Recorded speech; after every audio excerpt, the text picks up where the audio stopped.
Ya estamos de vuelta de esta pequeña pausa comercial. Para aquellos que se están incorporando, estábamos viendo todo lo que tiene que ver con los hábitos e higiene vocal en los niños para que también puedan tener una buena articulación al hablar, y hoy nos acompaña nuestra profesional fonoaudióloga Camila. Así que vamos a pedir que nos muestren las imágenes que vienen, a ver qué sorpresa tenemos ahora, que tiene que ver con la estimulación del lenguaje, ¿cierto, Camila? Y dice, un niño que pronuncia bien las palabras tiene un buen desarrollo en el lenguaje. ¿Será mito o realidad? ¿Qué cree usted? Si pronuncia bien, ¿estará bien su desarrollo en el lenguaje? Vamos a ver la respuesta. A ver. Exactamente, ahí vamos. Es completamente falso, porque uno tiende mucho a confundir lo que es el habla y lo que es el lenguaje. Son cosas completamente distintas. El habla tiene relación con todo lo que es la articulación de los sonidos. Que tiene básicamente cuando si el niño articula bien una palabra, si la dice bien, ¿verdad? Pero en cambio el lenguaje es mucho más complejo.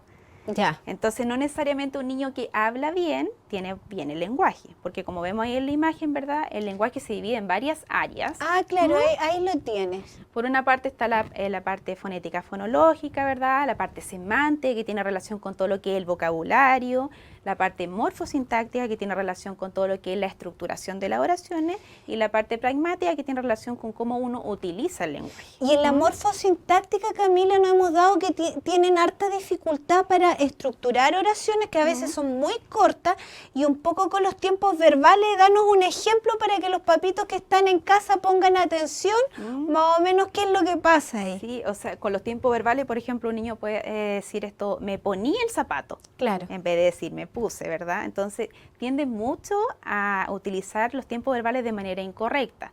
Lo otro, con la articulación de las oraciones, de repente un niño ya de 3 años debiese articular correctamente una frase de 3 palabras. Entonces pasa mucho que los niños utilizan quizás de 2 palabras. Nomás dice mamá pan, ¿verdad? Dame leche, pero la idea es que cada vez sea como más extensa estas oraciones. Y lo otro también pasa mucho con la comprensión. ¿Qué pasa ahí? ¿Cómo yo comprendo el lenguaje? Entonces aquí la idea es que el niño pueda ser capaz de seguir también órdenes, una instrucción un poco más compleja, que si uno le hace una pregunta pueda ser capaz de responderla, ¿verdad? Eso tiene toda relación con el nivel morfosintáctico. Y también el vocabulario tiene que ser cada vez más extenso, porque uno pasa mucho que se queda así como, no, si mi hijo habla, pero ¿qué dice? 10 palabras. Entonces eso es muy poco. La idea es que cada vez el vocabulario sea más amplio, sea más extenso y pueda articular muchas palabras para poder comunicarse. Por ejemplo, en una estructuración, me imagino, de oraciones de un niño de 3 años, ¿cómo lo pudiéramos ayudar a aumentar esta metría o el largo de esta oración? ¿Qué consejo nos podrías dar respecto a eso? Es muy importante siempre ir asignando como el atributo. ¿Qué quiere decir esto? Que es como la característica de las cosas, los adjetivos, ¿verdad? Entonces, por ejemplo, aquí hay una flor, decimos, la flor es amarilla. Entonces, estamos haciendo una estructura mucho más compleja que decir solamente flor. O si no, la mesa es rectangular. Como que vamos dando las características de las cosas e ir utilizando muy bien también todo lo que son los artículos. Los artículos definidos, el la, los artículos indefinidos, un, una. Si está en plural, decir, por ejemplo, tenemos las casas, está el auto, ¿verdad? Ir a lo que uno ve, por ejemplo, si vamos en un auto, vamos viendo las cosas que hay alrededor, ¿verdad? Y las nombrando, pero también asignándole el atributo y la característica para poder ir articulando cada vez mejor nuestro lenguaje. ¿Hasta qué edad, por ejemplo, un niño pudiera decir los zapatos? Y ahí que la mamá diga, me preocupa, que lo diga los zapatos, no los zapatos o las zapatos. ¿Hasta qué edad más o menos podemos permitir esto? Como decía, entre los 3 y los 4 años debería ya tener adquirido más o menos todo lo que es la articulación correcta y lo que es el lenguaje. Porque a los 3 años también está como esta explosión del lenguaje, donde los niños empiezan a hablar mucho más. Anteriormente hay muchos niños que son quizás hablantes tardíos, que hablan un poco más tarde y que se comunican un poco más lento. Entonces, ¿qué pasa? A los 3 años empieza esta explosión. Entonces, los niños hablan mucho más. Entonces, entre los 3 y los 4 años ya debiesen ser capaces de tener esta concordancia de género y número, ¿verdad? Que es decir, el zapato en vez de los zapatos. Ir asignándole siempre el plural. Entonces, ojo ustedes en su casa, si a los 3 años ya no lo logra, tenemos que tratar de hacer la estimulación correcta o consultar. También en las imágenes que pusiste, Camila, hablaste de un nivel pragmático. ¿A qué te referías con el nivel pragmático para aquellos que están en casa, que nos expliques un poquito de qué se trata? Sí, el nivel pragmático siempre se deja como un poco de lado, pero es sumamente importante porque es finalmente cómo uno usa el lenguaje. Entonces, el nivel pragmático tiene relación en los turnos cuando uno conversa, por ejemplo. Los turnos de habla cuando estamos en una conversación, que sean capaces de respetarlo y no interponerse en el discurso del otro. También tiene relación con todos los turnos no verbales, que es cuando estamos haciendo un juego, respetar que le toca a mi compañero, después me toca a mí y así seguir la dinámica. Entonces tiene relación con todo esto que es muy importante y también con todo lo que es el discurso narrativo por otra parte, que tiene relación en cómo yo voy estructurando una narración, si le voy dando los personajes, si voy asignando un título, un cuento, por ejemplo. Entonces es muy importante que también se estimule esta área. Y en esta área a veces lo que dejamos un poco de lado, que no sé si es porque los niños a veces están ocupados en sus juegos, porque están distraídos, que tiene que ver con el contacto visual, que también es parte del lenguaje. Ahí, ¿qué hacemos? ¿Le pedimos, oye, mírame? ¿O cuál es la manera correcta para estimular que mantenga el contacto visual? Eso es muy importante y qué bueno que lo mencionaste porque en esta parte igual va muy enfocado a todo lo que es la intención de comunicar y el contacto ocular, ¿verdad? Entonces para eso nosotros utilizamos muchas estrategias que incluso nosotros ponemos cosas llamativas. Quizás ponernos una orejita o unas gafas, ¿verdad? O quizás pintarnos más los labios para que el niño focalice mucho más la atención y nos quiera ver la cara principalmente. Y ahí de poquito va a ir estimulando mucho más el contacto. Entonces, idealmente siempre hacer la estimulación o lo que sea frente a frente. Siempre tiene que ser así. A la altura de ellos. Y a las alturas. Por ejemplo, si el niño está en el piso, nosotros tenemos que ponernos a la altura de él. Entonces nos tiramos al piso, ¿verdad? Nos ponemos frente a frente. Siempre tiene que ser así. Y ahí empezamos a jugar o a estimular siempre a través del juego. Porque el juego es la ocupación de los niños. Pero ¿cuándo preocuparnos, por ejemplo? Porque nosotros como papás sabemos cuando están distraídos en otra cosa y por eso no nos miran, a cuando frecuentemente no mantienen el contacto ocular. ¿A qué edad más o menos se define? ¿Cómo lo vemos? No, esto ya al año. Entre los 0 y los 12 meses el niño ya debiese ser capaz de mirarnos a la cara, ¿verdad? De poder establecer una relación entre la madre y el hijo, de poder prestar atención también al nombre, de que si yo lo llamo se dé vuelta y me mire. Esto es al año, muy importante. Tienes mucha razón, porque incluso aparece antes, me imagino, que la parte verbal. Sí, mucho antes. Y la idea es poder ir detectando como estas señales de alerta, porque algo está pasando si mi hijo no me mira. Claro.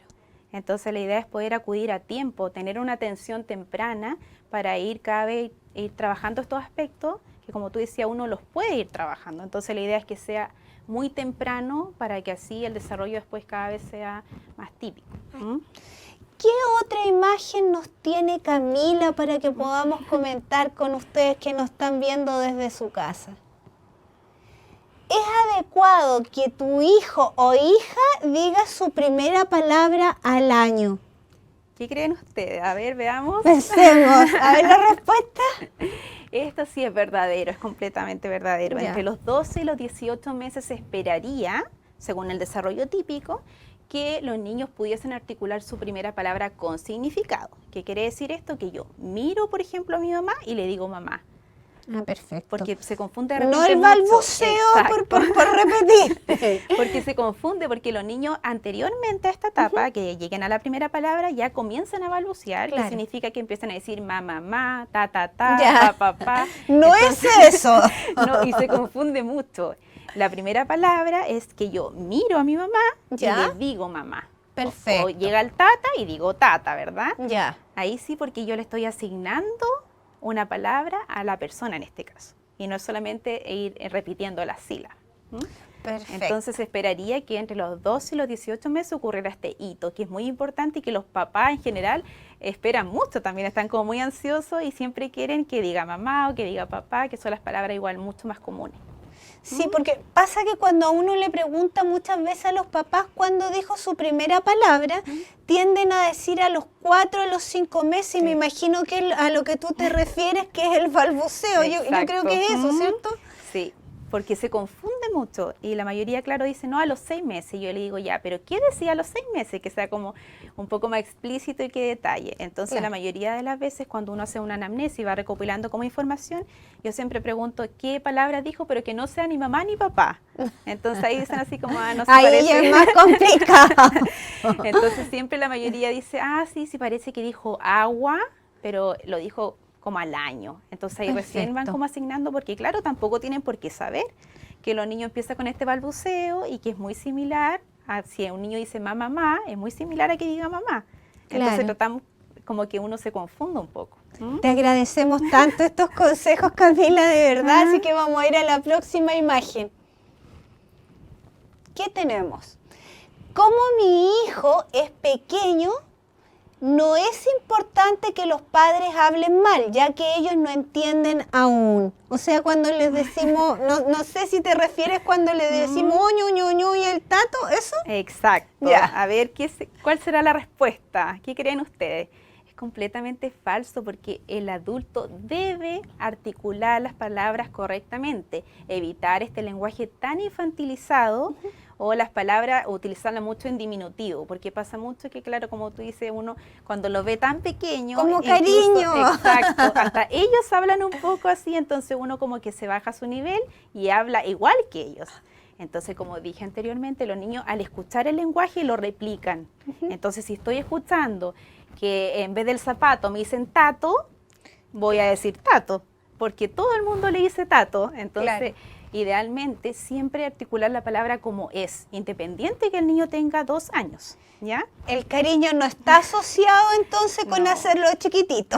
No, porque al final lo único que hacemos con esto es provocarle una confusión, porque al final una persona quizá le dice zapato, el otro viene y le dice tato, entonces a mí se me resulta mucho más fácil decir tato, entonces me quedo con tato. Claro. ¿Para qué voy a decir zapato si mi mamá también le dice tato? Vamos con lo siguiente, a ver qué nos espera Camila. Dice, el uso de la tablet celular no es la herramienta principal para que los niños se entretengan y aprendan cosas nuevas. Ahora que estamos en esta etapa, esta pregunta es importantísima, pero vamos a ver la respuesta. Es verdadero, lamentablemente, y como tú dices, es muy importante poder hablar de estos temas, sobre todo ahora que estamos en pandemia, donde los niños pasan mucho tiempo en la casa y tienen que ocupar la tecnología, porque un niño se tiene que conectar a clase y es de manera online, entonces tiene que hacerlo a través de un computador.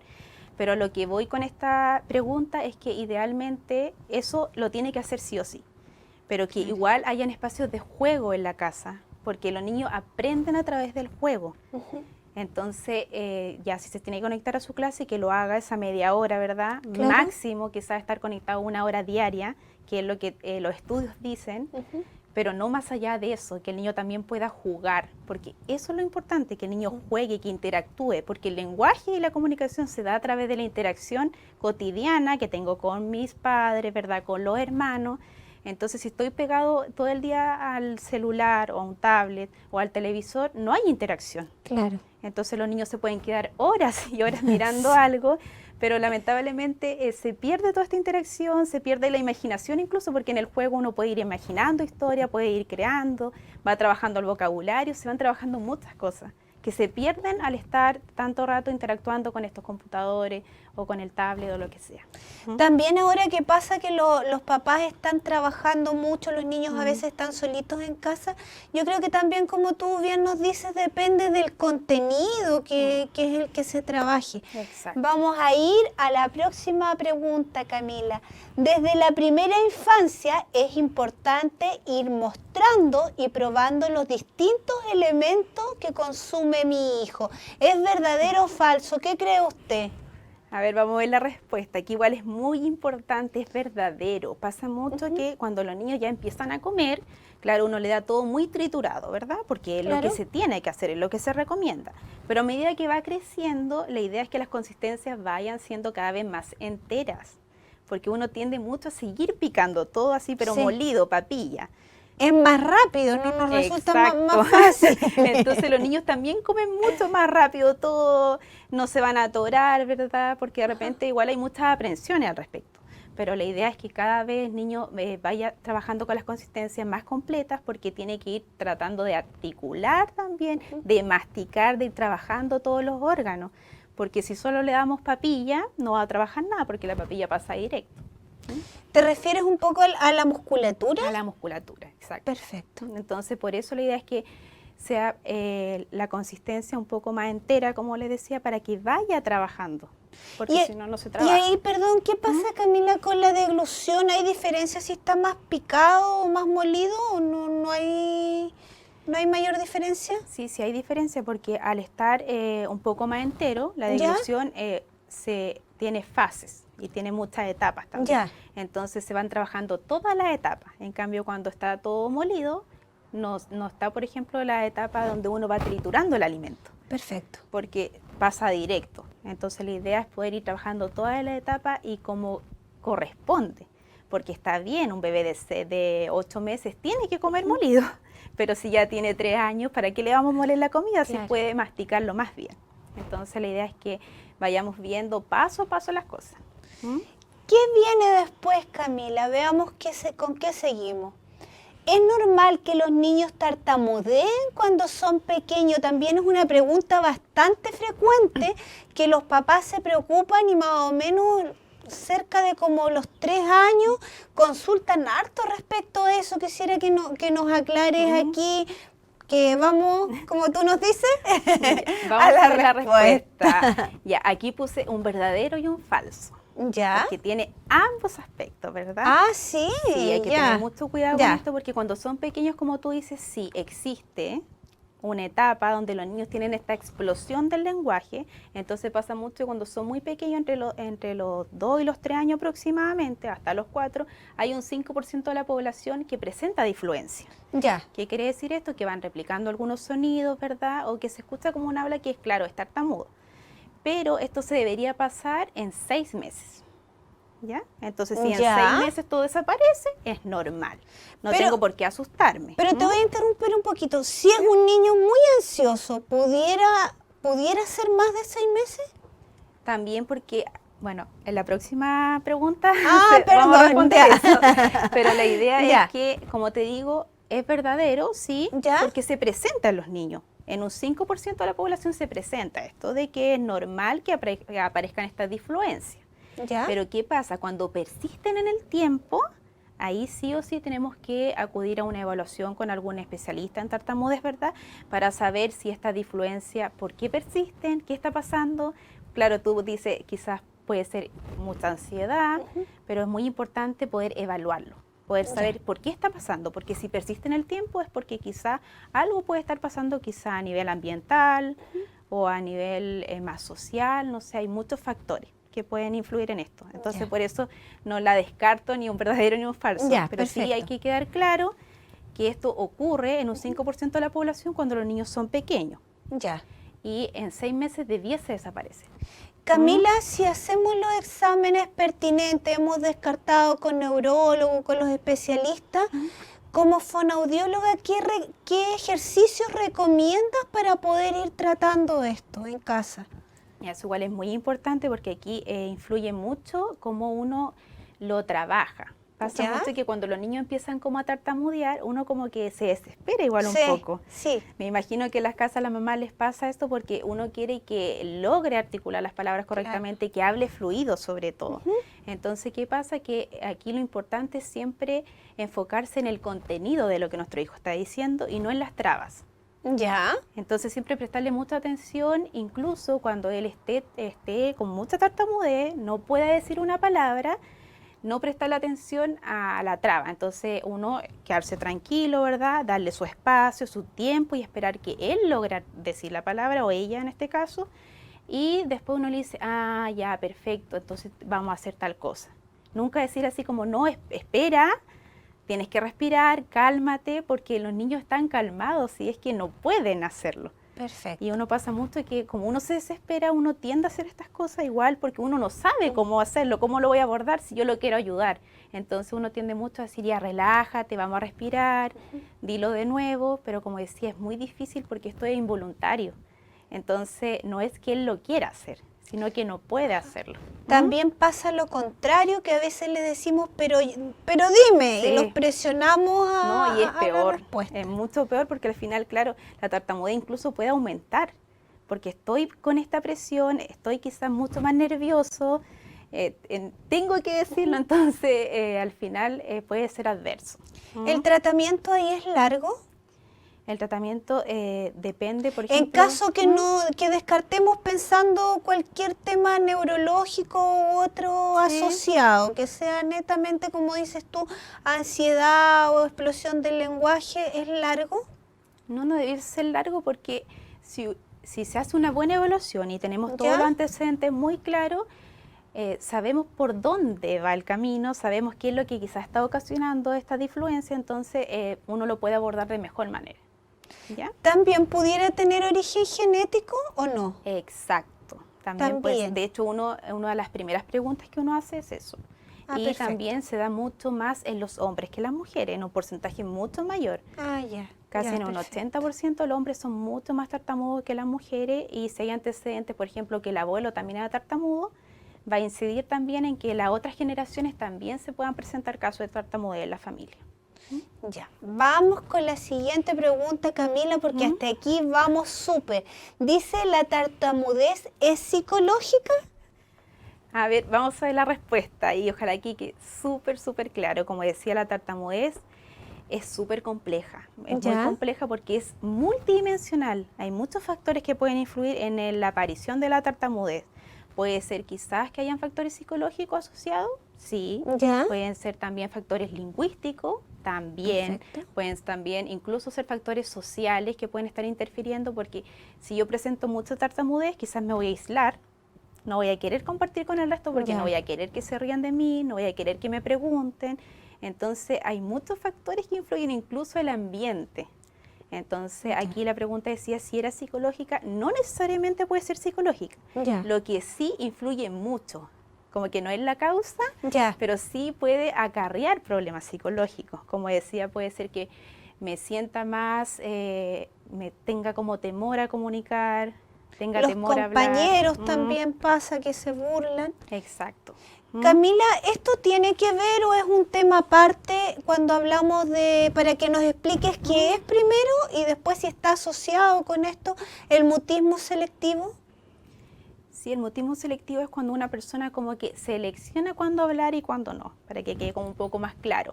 Y se da mucho igual en la etapa escolar, cuando los niños como que no quieren de repente hacer algunas cosas, entonces la profesora dice, no, sí, es mutista. Y es selectivo porque en algunos momentos sí habla y en algunos momentos no. Entonces, ¿qué pasa con esto? Que los niños igual hay que tener un abordaje muy integral, pero también muy serio, incorporar siempre a la familia. ¿Qué pasa en la casa de este niño? La casa se comporta de la misma manera. ¿Por qué? Siempre hay que buscar el origen de las cosas. Porque si no sabemos por qué se origina, nunca vamos a poder atacar como el problema en sí. Puede ser que quizá le incomode en la sala de clase donde el compañero que está al lado, que me molesta mucho, entonces no quiero hablar, o puede ser que la profesora, entonces siempre uno tiene que ir buscando qué es lo que está pasando, y aquí también el trabajo es en conjunto. Lo mismo que la tartamudez, uno trabaja muy en conjunto con el área psicológica. Uno trabaja con los psicólogos porque se entrelazan las cosas. Entonces uno tiene que buscar de repente apoyo y decir, mira, ¿sabes qué? Efectivamente a esta persona le incomoda tal cosa, entonces por eso no quiere hablar. Claro. Vamos con la siguiente pregunta que tenemos aquí, Camila, a ver qué sorpresa nos encontramos. Dice, precursores de la lectoescritura, ¿cómo fomentamos la lectoescritura y cómo podemos ayudar desde el hogar? Sí, porque aquí está todo relacionado, como estábamos hablando, el lenguaje, la escritura, la lectura. Sí, es muy importante porque como ahora estamos en la casa, ¿verdad? Uno tiene que esforzarse quizás mucho más, hay que acompañar mucho más a los niños, sobre todo en este proceso de la lectoescritura que es tan complejo. Entonces, por una parte, los fonoaudiólogos trabajamos mucho el área de la conciencia fonológica, que son precursores de la lectoescritura, que uno lo va trabajando siempre por un ejemplo, segmentar palabras. ¿Qué quiere decir esto? Que, por ejemplo, tengo la palabra mesa y la vamos a segmentar en dos partes. Decimos mesa. Puede ser con aplauso, puede ser con salto, o pueden haber muchas alternativas que ustedes pueden hacer en la casa. Puede buscar incluso una tapa de algunas botellas, irlas separando, o con la plasticina, ¿verdad? Pero la idea es poder ir trabajando esto desde el hogar, de una manera mucho más práctica, y antes de que los niños empiecen a leer, porque son precursores. ¿Ya? Perfecto. Y otra de las formas, aparte de la segmentación silábica, que es tan conocida, lo otro ahí es ir identificando los sonidos de las palabras. Siempre se trabaja primero con la sílaba. Ya. Entonces, por ejemplo, ¿cuál es la sílaba inicial de mesa? ¿Con qué sílaba comienza mesa? Mesa, por ejemplo, tenemos estas dos palabras, entonces ¿con cuál comienza? Con me, ¿verdad? Ya. Y también la sílaba final en este caso, mesa. ¿Con qué termina? Con sa. Y aquí lo mismo lo podemos hacer con salto, que vaya se va separando en una misma mesa quizá. Tenemos la sílaba inicial, tenemos la sílaba final, ir pintando con diferentes colores, o las cosas que va viendo en la casa también, que las puedan ir nombrando. Ahora que estás con este tema, Camila, es muy recurrente en el proceso de lectoescritura que se provoca una confusión en los niños y los papás que no saben cómo enseñar, si enseñan la letra con su nombre o con su sonido. ¿Qué nos recomiendas tú? Muy importante también porque pasa mucho que empieza que los padres, por desconocimiento igual, porque quizás nadie le dice cómo lo tiene que hacer, dicen el nombre de la letra. Entonces dice la L con la A, la. Así le enseñan, ¿verdad? Ya. Pero se recomienda siempre utilizar el sonido de la letra. Entonces, en este caso, en vez de decir la L con la A, decimos la L con la A, la. La L con la E, le. Porque si decimos la L con la E, lo estamos haciendo de la forma incorrecta y vamos a ocasionar quizás muchas más dificultades para que nuestro hijo logre la lectoescritura. Tal vez diga LA. Exacto. Y yo creo que al saber el sonido, después lo va a hacer mucho más fluido y más rápido. Entonces, consejo siempre utilizar el sonido de la letra. Si es la L, decimos L. Si es la S, decimos S. Siempre el sonido. Perfecto, nos ha quedado clarísimo. Vamos con la siguiente, a ver qué tenemos aquí.